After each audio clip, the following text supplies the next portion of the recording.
So ito mga Lodi, may bago tayong update ngayon. So alam niyo siguro yung Ethermail. So TGE na nila ngayong, I think June 12. Yes, June 12. So sino yung mga verified na nagkukuha ng EMC pa nung una, okay? So ginawa, matagal na to akala na, nakalimutan ko na to, pero matagal na tong airdrop na to. Talagang niluto nila na maayos mga Lodi. 1 billion supply lang to. Okay, 1 billion yung token ng EMT, basta Ethermail token. Ngayon, di ko alam kung ano yung conversion ng EMC to Ethermail token. 1:1 or 5:1, di ko alam. Pero dapat verified ka, Lodi. Gumawa ka ng transaction, okay, sa Ethereum. Ako, di ko maipakita sa inyo kasi nga, yung wallet na ginamit ko, hindi ko ma-access yung kanyang passphrase. Kasi nga, kailangan mo yun, pag once kasi na inopen mo yung account mo, yung bago ngayon, tapos i-download mo yung app, i-connect mo yung Gmail mo, tapos i-connect mo yung wallet na kung saan connected nung una, na kung saan verified mga Lodi. At doon mo malalaman kung magkano yung EMC, yung points mo. Di pa natin alam kung ano yung conversion niya, okay, dun sa kanilang update. Kasi makikita nyo na yun na yung TGE sa 12 na. So malapit na yun mga Lodi. Kung eligible ka, goods mga Lodi. Kung hindi, syempre marami pa namang project na kung saan pwede kang sumali para maging eligible or para makakuha ka ng airdrop. Pero syempre i-grind natin. Ito sa akin kasi, di ko alam, nakalimutan ko na yung, naiwan ko ba sa Bulacan or nadala ko, kaya i-check ko pag uwi ko dun sa Apayao kung andun yung pass. Kailangan ko ma-access yung passphrase ng wallet para ma-connect ko dun sa mismong application ng Ethermail. Para ma-check nila kung yung wallet na yun ay eligible ba siya. Okay? So, ayan mga Lodi ang update natin. Check nyo na lang sa inyo kung eligible kayo. So, good morning mga Lodi. Good morning. So, update lang tayo over protocol or over wallet. Yun, katatapos lang yung Sybil detection. Yung ginamit nila is yung Flipster. Okay? Flipster. Ngayon, marami ata nagreklamo kasi yung Flipster hindi lahat is available, katulad ata dito sa part ng Africa. So, marami nag-request. So, may darating na new Sybil detection. Okay, centralized exchange. Di natin alam, baka Bybit to or OKX or Binance, di ko alam, pero alam ko Bybit. Okay, ngayon Bybit o OKX.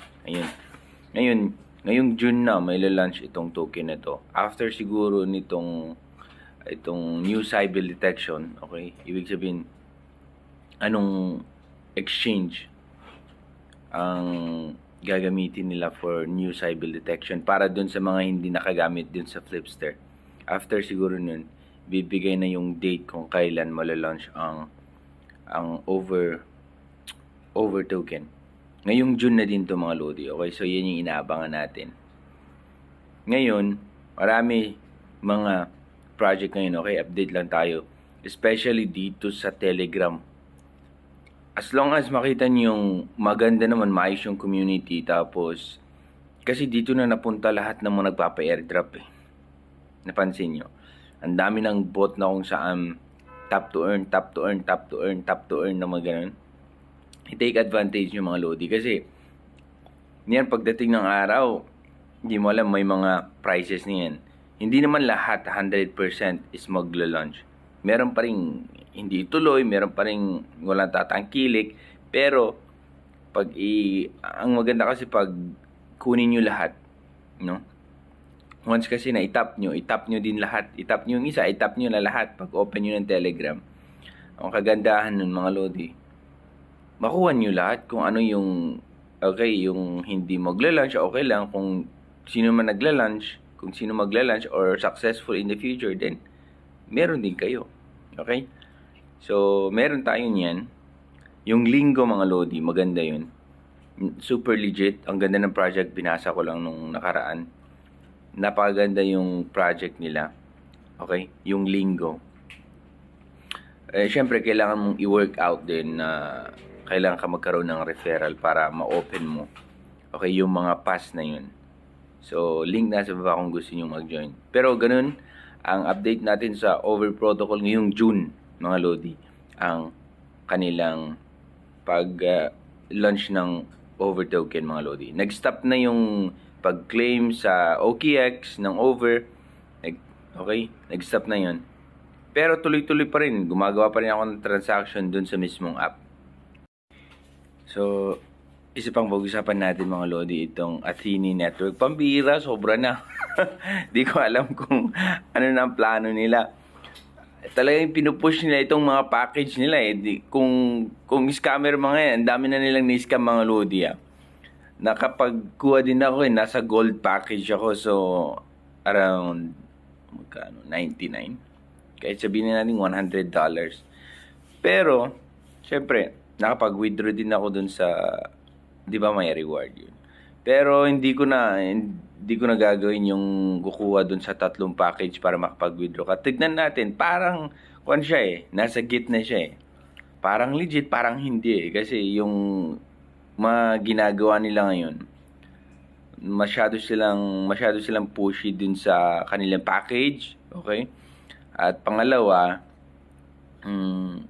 yung makapag-withdraw lang ngayon, mga ganun, ay yung bibili na ganitong package. So, meron na silang mga gusto talaga nila lahat is makakuha ng package. So, makita nyo naman dun sa comment, pag pumunta kayo dun sa Twitter, mga Lodi, talagang ayaw nila. Ayaw ng karamihan ng ganun. Pero check natin kung totoo pa rin sila dun sa kanilang pinaplano. Na sinasabi nila, ginagawa namin to para yung walang magdadump. Ibig sabihin, yung makapag-trade lang para may liquidity din na parang tumatakbong transaction once okay na or ma-launch na yung token. Okay naman yun, okay? So, i-check na lang natin, bantayan natin, malay mo, okay? I-release talaga nila kasi pati yung Lion, kaso lang walang kwenta din yung yung price na. Walang kwenta, no? Ba't pa kasi sila nag-Ethereum? Kinukuha nila. Itong matindi eh. Nagsisend tayo sa kanila or bumibili tayo ng package dun sa network mismo ng Binance. Okay, BNB. Pero, pag tayo naman kukuha dun sa kanilang reward, katulad ng Lion, sa Ethereum naman nila inilagay. Bakit di na lang sa Binance? Napakahirap eh. Parang gumagawa sila ng paraan para mapahirapan tong mga users nila. Pero check natin kung ang rason nila para scam lang tayo, di wala tayong magagawa. Pero kung ang rason nila para hindi daw may dump yung token pag mag-launch, tignan natin, okay, kung anong totoo sa kanila. Pero andun pa rin, okay, nagmamahid pa rin ako, pero hindi na ako bumibili ng package. Hindi na, ayaw ko na. Okay? Tama na yun nakuha kong package na yun. So, good luck na lang sa lahat. Okay, ang dami-daming airdrop, mga Lodi. Huwag nyo nang palampasin. Paulit-ulit tayo, no? Sinasabi to kasi alam ko, malaki ang posibilidad na itong taon na to tataas. Kasi nga, dito sa hype, dito sa election na darating, parang madodoble pa itong bull run, yung nakaraang bull run. So, i-check natin. Okay? Abangan natin, tsaka sumali tayo para hindi sayang, mga Lodi, para hindi lang tayo yung taga-abang, kundi nakasali tayo, naka-join tayo, meron din tayo makuha kahit konti yung mga reward na yun. Okay? Kasi mas maganda naman na tayo ay hindi lamang nag-aabang. I-grind natin. Okay? Free lang naman to eh. So, hindi to, nakadepende sa inyo kung gusto nyo mag-join dun sa mga project talaga na nasa exchange na o na list na kung saan mag-invest kayo ngayon at sa tingin nyo tataas, then good yun, okay? Pero pag gusto nyo subukan lang cryptocurrency for free lang na wala kayong ilalabas, then try nyo itong mga project na ating pinag-usapan. Dami dun sa YouTube ko, mga Lodi. Panoorin nyo ngayon, madali lang gawin yung mga instruction dun. Click nyo lang yung mga link and then create nyo ng account nyo and start mag-tap or mag-mine, depende dyan sa mobile phone nyo, okay? So good luck sa ating lahat. Maraming salamat. Mga Lodi, hindi pa ako nakauwi ng Bulacan. Dito pa rin tayo sa probinsya. So, ayan lang. God bless.